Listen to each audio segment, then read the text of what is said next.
A year ago I did a video discussing why developers are still releasing games on the Vita. I spoke to various developers of Vita games and asked them their reasons for continuing to support the system. 2017 turned out to be a great year for the Vita, and I didn't expect we'd see that continue into 2018. But so far, 2018 has had some excellent Vita releases like Deadbolt, Iconoclast, The Longest 5 Minutes, Reverie, and more. Nearly 50 games have been released for the Vita up to June 2018, which is pretty good for a system that many people have called dead. I decided to do a follow-up video and talk to some developers and publishers of recent and upcoming Vita games, and ask for their thoughts on developing for the Vita.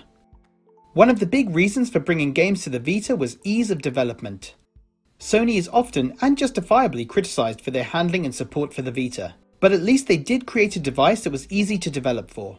Thomas Altenberg from Flying Oak Games, developer of Neurovoider, said, "We already ported it, Neurovoider, to the PS4. So it was a matter of a couple of hours to get the game up and running on the Vita." He also said that Neurovoider on the Vita has barely any compromise. It runs at 60 frames per second. Mike Dorr from Infinite State Games, developers of Rogue Aces and Don't Die Mr. Robot, said that their homemade engine could build for PS4, Switch and Vita, and that the Vita became the primary development platform. He said that it's more than powerful enough to be the baseline build for current gen consoles, and we can put in more particles and HD art for the big screen versions. I spoke to Niles Nguy from East Asia Soft about their reason for publishing games on the Vita. He said, "We love the Vita at East Asia Soft. We invested a lot of time and money into getting our own IPs, Rainbow Moon, Soldner X2 and now Rainbow Skies, ported to the Vita." Regarding their upcoming game Rainbow Skies, he said, "Rainbow Skies runs on a custom engine, which currently only supports PlayStation systems. Our engine is extremely well optimized, so we're very happy that Rainbow Skies runs at full 60 frames per second and native Vita resolution. Also, Rainbow Moon and Soldner X2 run extremely well on the system. We had to go through hell and back to achieve this, but we feel pretty proud of the result. We faced a bit of difficulty scaling down the size of Rainbow Skies so it could fit on a 4GB Vita card, but at the end we managed to get it done without any compromises or loss of quality." When asked how it is to develop a game for the Vita and whether compromises had to be made, Jared from Rainbite, developers of the recently released Reverie, said, "It really isn't too different from developing on any other platform. Since we planned on developing for the Vita from the start, nothing was compromised. None of the game content needed to be changed to make it work on the Vita." I asked Miguel Sternberg from Spooky Squid, developer of the upcoming Russian Subway Dogs, how he compares developing on the Vita versus PS4. He said, "Using Game Maker Studio, it's essentially identical. Both games are running from the same codebase with very little custom code for each platform. Because it's a 2D game with simple controls, it lends itself really well to the Vita. It has helped that we knew we'd be releasing on Vita early on, so we could target its specific resolution for all the pixel art. That's something that's really important for pixel art games. Because we planned ahead for the game, it will look super crisp on Vita." I spoke to Slawa Diesling from Behind the Stone, developers of Saitsalot. Behind the Stone were originally planning to make their game for iOS. After some time they decided they weren't too happy with the game and decided to switch to developing Saitsalot for Vita. Regarding developing on Vita, I was told, "It was pretty straightforward and simple, to be honest. When we switched from iOS to the Vita, it was also kind of a relief, since we only had one hardware as a target and had not to worry about covering the whole iOS family." I spoke to Fabrice Breton from Cowcat Games, developer of Demetrios and publisher of Xenon Valkyrie Plus and the upcoming game Riddle Corpses EX. His first Vita game, Demetrios, did not achieve the Kickstarter stretch goal to develop for consoles, but with the help of the Vita community he got in touch with Sony and got hold of a dev kit. He said that although the Vita is far less powerful than the PS4, it's always possible to run 2D games. When asked whether the Vita versions of his games had compromises, he said, "Not much. The 3 games I've ported ended up being the same on all platforms. The only exception was that Riddle Corpses doesn't have 2-player co-op." Ease of development helps, but a big factor is money, of course. So I asked the respondents how well the Vita versions of their games performed in terms of sales. Thomas from Flying Oak said, "Based on all the stories that we had heard about the console, we were not expecting a thing in terms of sales.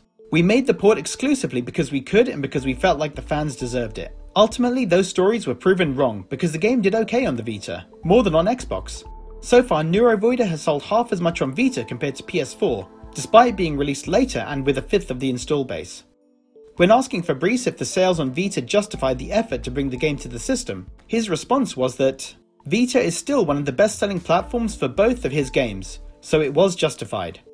Niles' response was that East Asiasoft has a very vocal Vita following, which we really appreciate. Rainbow Moon did very well on Vita. Soldner X2 underperformed digitally, but overall sold about 8,000 physical copies, which we're very happy about. Hopefully Rainbow Skies will also do well once it's out.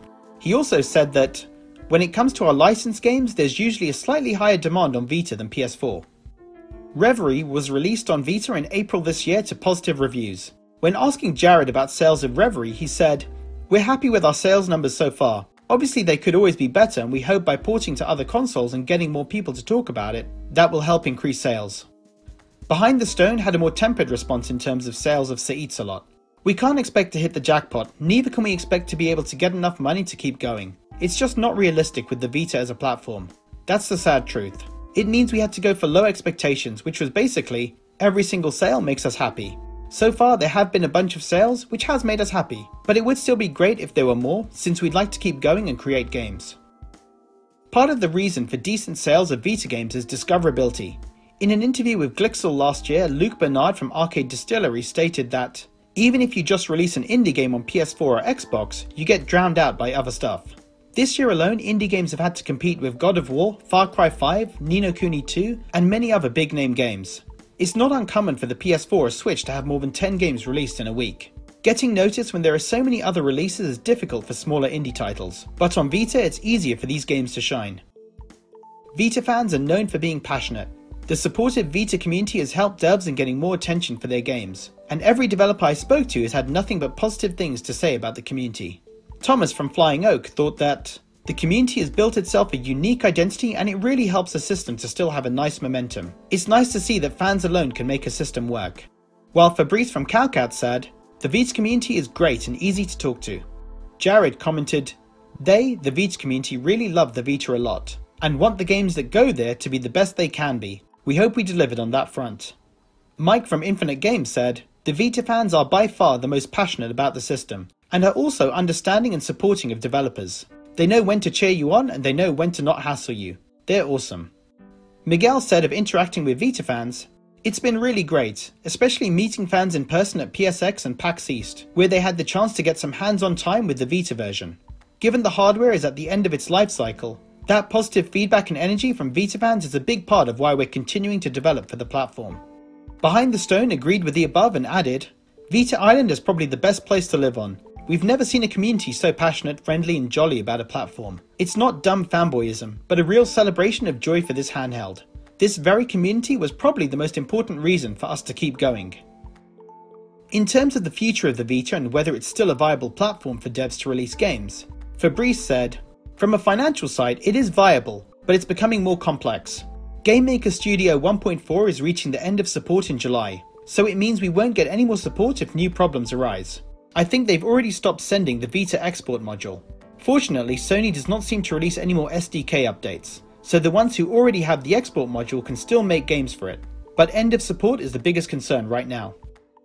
While the responses were all positive on releasing games on the Vita, there was an important caveat to that, as Jared summed up.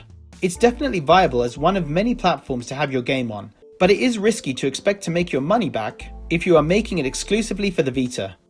This was echoed by Slawa, who said, "I wouldn't advise other devs to make a Vita exclusive title, but if you can port your game to the Vita with not too much hassle, I'd say go for it. It's a niche market, but it has a dedicated community, but one should do it now, because it's probably only a matter of time since that niche will be swallowed by the Nintendo Switch." Miguel Sternberg had similar comments. He said, "As a Vita fan who wants to keep enjoying new games on the platform, I'd encourage them, other devs, to do it. As a developer aware of the hard decisions you often need to make, I'd say they should only consider it if they have an easy way to port without much cost or hassle. Commercially it's, the Vita, definitely at the end of its viability, and has been for a while. If you're going to release something on it, it can't be exclusive to the platform, and needs to be relatively cheap to port it if it's not going to lose money. In our case, we're releasing for the Vita more out of love for the platform, than out of any expectation of wild financial success. Truth is, I just want to be able to play Russian subway dogs on my Vita years from now when I'm on the road." So to sum up, the Vita is easy to develop for and sales of Vita games do well enough to justify the development time and cost. But something else came out from the developers and publishers I contacted, their love for the Vita. Niles from East Asiasoft said, "When it comes to my personal collection, it's also my preferred system. I love to collect games for cartridge-based systems, and in my book, the Vita is the perfect handheld. Great size, beautiful screen, and lots of interesting games. There's a lot less shovelware on Vita compared to other systems when you look at the Vita's library of physical releases, and many games are still very affordable. While the responses have been positive on their experiences of releasing games for the Vita, compared to last year, the devs are not as certain about releasing future games on Vita. Given the time it takes to develop and launch a new game, each developer confirmed they will be happy to launch future games on the system, assuming they wouldn't be difficult to port. There was some apprehension as to whether the Vita will still be a viable platform a few years from now. Niles from East Asia Soft did say, "We will publish Vita games as long as Sony supports the system. In terms of our physical lineup, we aim to release an average of one Vita game per month in 2018. We have recently signed a few very interesting titles, which we can't wait to announce." Mike from Infinite State Games was unequivocal about his support for the Vita. "We'll certainly continue to support the Vita until we're not allowed to put games on the store anymore." I'd like to thank the developers and publishers that provided their responses. It's always interesting to hear directly from devs what they think of the Vita, and while the number of games being released for the Vita has slowed down compared to a couple of years ago, we've still got a lot to look forward to. So guys, what are your thoughts on the future of the Vita? I don't normally do this, but if you like this video, then please subscribe, and check out my channel for other Vita game reviews. Leave your comments below, and thanks for watching.